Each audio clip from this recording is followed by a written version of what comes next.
les seins pour pouvoir assouplir le sein. Ça s'indique particulièrement lors de la montée de lait, quand les seins peuvent être très tendus, dû à l'engorgement physiologique de la montée de lait. Et puis, si toutefois, ça peut aussi, si vous avez un engorgement plus tard, ça peut aussi être utile.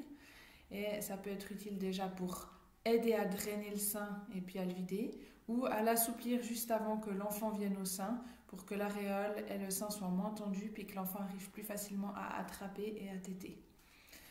Donc, un des premiers mouvements, c'est juste de faire des pressions contre pression. On appuie, on relâche dans les 4 cadrans. Et puis après, de faire des mouvements circulaires tout autour du sein, sur tout le tour du sein. On en a aussi bien dessous, bien à l'extérieur, où souvent ici il y a beaucoup de tension. Mais attention, ne jamais aller sur le mamelon, sur l'aréole, parce que tout ce qu'on va toucher l'aréole va stimuler. Donc là, le but recherché, c'est plutôt de détendre, mais pas d'aller stimuler. Donc on va faire tout le tour du sein, sans aller trop au centre. Et puis vous pouvez appuyer aussi fort que vous supportez. Il faut mettre de la pression, mais ça ne doit pas être douloureux. Donc vous appuyez aussi fort que vous pouvez. Puis après, un autre mouvement, vous pouvez faire comme des petites spirales, où vous faites des petits ronds, et puis vous vous arrêtez au niveau de l'aréole. Faites des petits ronds en mettant une légère pression jusqu'à l'aréole, tout le tour du sein aussi. Après, vous pouvez aussi, en vous penchant un peu en avant, faire bouger le sein, le mobiliser, pour pouvoir soulager la pression qu'il y a. Une autre technique aussi, c'est de caresser, gratter comme ça un peu les seins avec les doigts, les ongles. Mettez la main à l'envers sur le sein et puis vous caressez comme ça, vous grattez un peu le sein. Et puis au milieu, on ne peut pas faire à l'envers. Ou alors vous faites avec l'autre main et puis vous faites comme ça, voilà, pour détendre le sein partout. Et puis un dernier mouvement qui n'est pas directement sur le sein, c'est d'aller chercher le muscle du petit pectoral. Donc il est là-dessous. Quand vous serrez le coude contre vous, vous sentez ici qu'il y a un muscle qui se tend.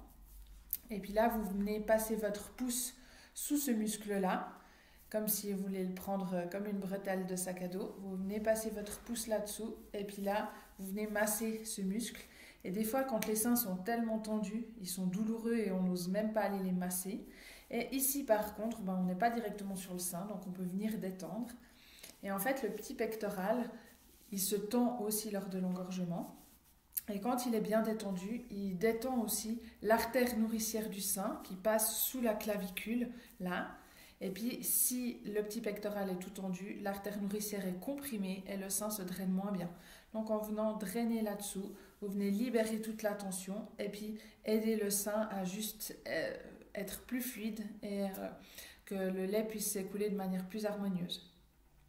Ça, évidemment, vous pouvez le faire avec une crème. Enfin, déjà, il faut le faire avec la poitrine nue. Je ne vais pas me déshabiller ici, donc c'est pour ça que je l'ai montré par-dessus mon pull. Mais l'idéal, c'est évidemment de le faire directement sur la peau, avec une huile, avec une crème, si vous avez besoin. Si vous utilisez quelque chose la plus neutre possible, la plus nature possible, voilà, pas venir mettre de produits chimiques sur vos seins, ou pas d'odeur qui pourrait après perturber la tétée de bébé. Et puis, voilà, une fois que vous avez bien tout massé le sein, ça vous pouvez le faire avant la tétée, puis comme ça vous mettez votre enfant au sein, et puis le sein est plus assoupli et il peut manger. Parfois, rien que de faire ça, pendant la durée du massage, c'est à peu près 5 minutes. Pendant cette durée-là, des fois, ça suffit, il y a du lait qui coule, donc vous pouvez vous mettre, par exemple, une lavette ou un linge sous le sein pour que le laisser couler et puis vidanger ce qu'il y a en trop. Et vous pouvez faire ça avant ou après la tétée.